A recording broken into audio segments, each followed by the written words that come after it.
ನಾನು ಮಾತಾಡಲೇ ಬೇಡ, ಜಾಸ್ತಿ ಮಾತಾಡಬೇಕು. ಭಾರತ್ ಸೇವಾದಳದ ನಾಯಕತ್ವ ತರಬೇತಿಯನ್ನ ಮುಕ್ತಾಯ ಸಮಾರಂಭಕ್ಕೆ ಬರಬೇಕು ಅಂತ ಏನು ಆಹ್ವಾನ ಕೊಟ್ಟಿದ್ದೀರಿ.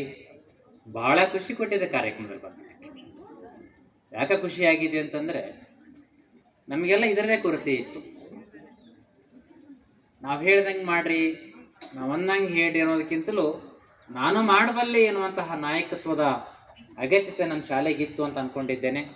ಈ ವೇದಿಕೆ ಮೇಲಿರುವಂಥ ಎಲ್ಲ ನನ್ನ ಹಿರಿಯರಿಗೆ ಮತ್ತೊಮ್ಮೆ ಇಲಾಖೆ ಪರವಾಗಿ ಅಭಿನಂದಿಸ್ತೇನೆ.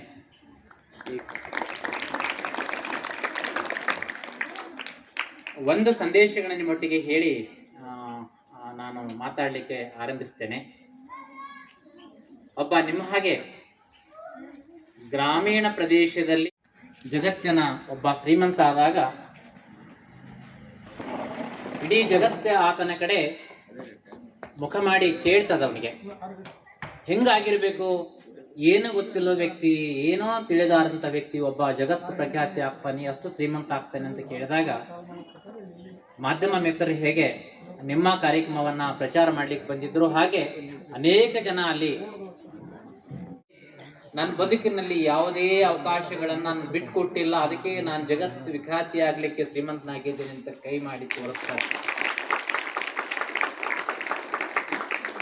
ಅದಕ್ಕೆ ಹೇಳ್ತಾ ಇದ್ದೀನಿ ವಿದ್ಯಾರ್ಥಿ ಸ್ನೇಹಿತರಲ್ಲಿ, ಅವಕಾಶ ಅನ್ನುವಂಥದ್ದು ಪದೇ ಪದೇ ಪದೇ ಬರೋದಿಲ್ಲ ಬದುಕಿನಲ್ಲಿ. ಎಂಥದ್ದೇ ಅವಕಾಶ ಬರಲಿ ಅದನ್ನ ಬಾಚ್ಕೊಲಿಕ್ಕೆ ಬರಬೇಕು. ನಿಮ್ಮಂದೆ ನಾನು ಒಬ್ಬ ನಿಂತ್ಕೊಂಡಿದ್ದೇನೆ. 26 ವರ್ಷ ಸರ್ಕಾರಿ ಸೇವೆಯಲ್ಲಿ ಕೆಲಸ ಮಾಡ್ತಾ ಇದ್ದೆ. ನಿಮ್ಮ ಹಾಗೆ ಪೂರ್ತಿ ಹಳ್ಳಿಯಲ್ಲಿರುವಂತಹ ಒಬ್ಬ ವಿದ್ಯಾರ್ಥಿ. ಸೈಕಲ್ ತುಳ್ಕೊಂಡು 5 ಕಿಲೋಮೀಟರ್ ಹೋಗ್ತಿದ್ದೀವಿ. ಸೈಕಲ್ ಪಂಚರ್ ಆಗಿ ತಳ್ಕೊಂಡು ಹೋಗಿದ್ದೇವೆ. ಒಂದೊಂದು ಬಾರಿ